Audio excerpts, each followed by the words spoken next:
मैं यहाँ पर उपस्थित हमारे इस कार्यक्रम के मुख्य अतिथि सुधाकर गलगू सर, अरविंद गुरु सर, उषा रानी बेंच, यहाँ पर उपस्थित सभी सदस्यगण एवं यहाँ पर उपस्थित सभी अतिथिगण, आप सभी का स्वागत करता हूँ इस कार्यक्रम में।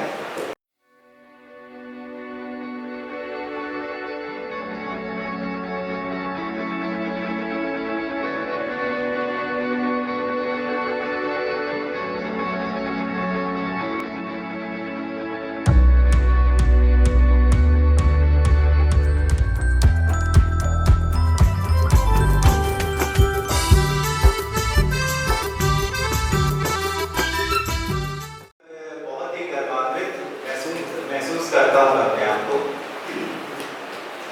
मुझे आप सदस्यों ने इस लायक समझा कि मैं यहाँ पर आ सकूँ, इस कार्यक्रम में शामिल हो सकूँ, उसके लिए मैं आप सभी को बहुत बहुत धन्यवाद देता हूँ। यहाँ पर हर वर्ग के लोग, हर उम्र के लोग उपस्थित हैं, सीनियर हैं, मिडिल एज हैं, बस जवान लोग बहुत कम दिख रहे हैं। मैं, अजय और कुछ लोग दिख रहे हैं। तो एज अ यंग मैन मुझे कभी कभार ऐसा लगता है कि हमारे जितने भी कार्यक्रम होते हैं उसमें अगर हम जवान लोग की लापरवाही समझे या कुछ भी मिस समझे, हम लोग की उपस्थिति और सहभागिता काफी कम दिखती है कभी कभार।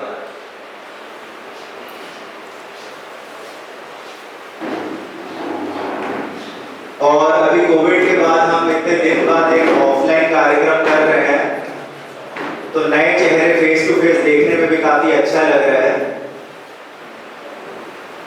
मुझे लगता है कि हमें ऐसे कार्यक्रम की थोड़ी फ्रीक्वेंसी बढ़ानी चाहिए। ये एक नई पहल जो चालू की है, इससे हमारे समाज में आपस में मेल मिलाप होता है, नए लोग जो शामिल होते हैं उनसे परिचय होता है और एक अपनेपन की भावना उत्पन्न होती है।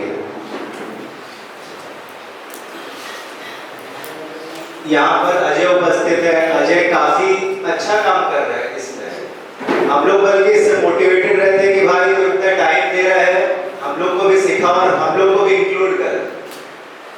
लेकिन अजय ने जो पहल चालू की है, मैं समझता हूँ कि उसे अकेले नहीं करना चाहिए, हम सबके साथ नए एक लीडरशिप भी बनानी चाहिए। और मैं देखता हूँ हमारा जो ग्रुप बना हुआ उसमें किसी का मैसेज आए ना आए, अजय हमेशा अपडेट करता है, लोगों को प्रोत्साहित करता रहता है। उसमें एक बार आप लोग जोरदार ताली बजा के अजय को ये, लेकिन ये बहुत अच्छा लिंक है। सरकार की जितनी भी योजनाएं हैं सभी के लिए अजय हमको अपडेट करता रहता है। और एक छोटे से छोटा हमको क्या चल रहा है सरकार में, हमारे जीवन में, चाहे वो कोविड से रिलेटेड हो, नई नई योजना हो जिससे हम लाभान्वित होते रहते हैं, इन मैसेजेस से हमको पता चलता है। लेकिन मैं कहीं देखता हूँ कि बस अकेले अजय रहता है ना, हम लोग कुछ रिप्लाई करते हैं। हम लोग को, जवान लोग को, हमारी जो नई पीढ़ी है, जैसे मैं हो गया, अजय हो गया, और भी हमारे भाई बहन हैं जो बहुत जगह, अगर छत्तीसगढ़ माने तो अलग अलग जिले में है, उन सबको एकजुट करने की हमें कोशिश करनी चाहिए। लेकिन इस संगोष्ठी के माध्यम से हम एक मंच पे आए, आज हम अपने आइडियाज रखेंगे, हम क्या कहना चाहते हैं, किस तरीके से हमारे समाज को और हम बढ़ाएं, किस तरीके से हम समाज में एकजुट होकर और लोगों को कनेक्ट करें। आज इसके माध्यम से हम अपनी एक प्लानिंग चालू करें और इसका फ्रीक्वेंसी हम बढ़ाएं। ये मेरी हमारे समाज के सदस्यगणों से एक रिक्वेस्ट रहेगी, इस फ्रीक्वेंसी को बढ़ाएं। कम से कम एक गैदरिंग होते रहे, इसी के बहाने हम अपने नए नए आइडियाज दे सकते हैं, किस तरीके से हम नए लोगों को जोड़ सकते हैं और किस तरीके से हमारे सदस्य, हमारे परिवार के सदस्यों को कुछ समस्याएं होती है तो उसमें भी हम कंट्रीब्यूट करके उस समस्या का निराकरण कर सकें।